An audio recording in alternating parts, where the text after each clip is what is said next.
Tonya was determined to charm her way into the job.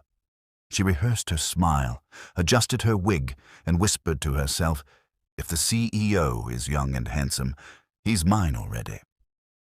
When she arrived at the entrance of the SN building, she noticed something strange. A man was standing near the gate, dressed simply in a plain shirt and jeans, carrying a baby tied to his back with a wrapper. He looked tired but calm. The baby slept peacefully as he adjusted the wrapper gently. Tonya stopped, squinted her eyes, and burst into laughter. "Ah, wonders shall never end. See this one. What kind of man ties wrapper to carry a baby in public? Are you a house help? Or has your wife turned you into a nanny?" People nearby looked uncomfortable, but Tonya continued, mocking him loudly. "This Lagos, you'll see anything. Poor men everywhere. Look at his shoes, dusty like he trekked from Agege. I'm sure he came to beg for work."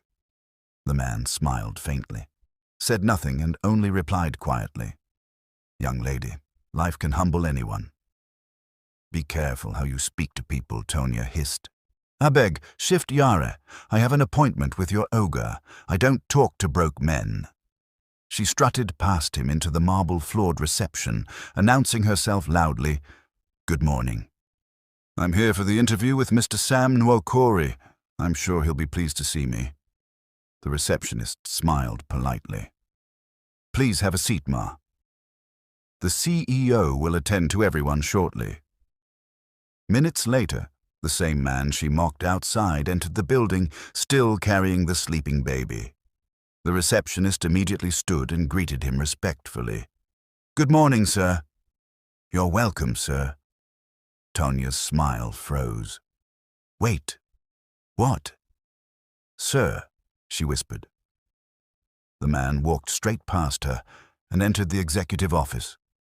Moments later, his voice came from inside. "Send in the next applicant, please." Tonya's heart began to pound. When she was called in, she stepped forward, forcing a smile. And there he was, the same man she mocked, sitting behind a luxurious mahogany desk, now wearing a sleek suit jacket over his simple shirt. The baby was gone, apparently taken by a nanny waiting in the next room. "Miss Tonya," he said calmly, "please sit." Her knees trembled as she sat down. She tried to explain herself. "Sir, I'm so sorry. I didn't know you were—" He raised his hand gently. "You didn't know, and that's exactly the problem. You judge people by what you see.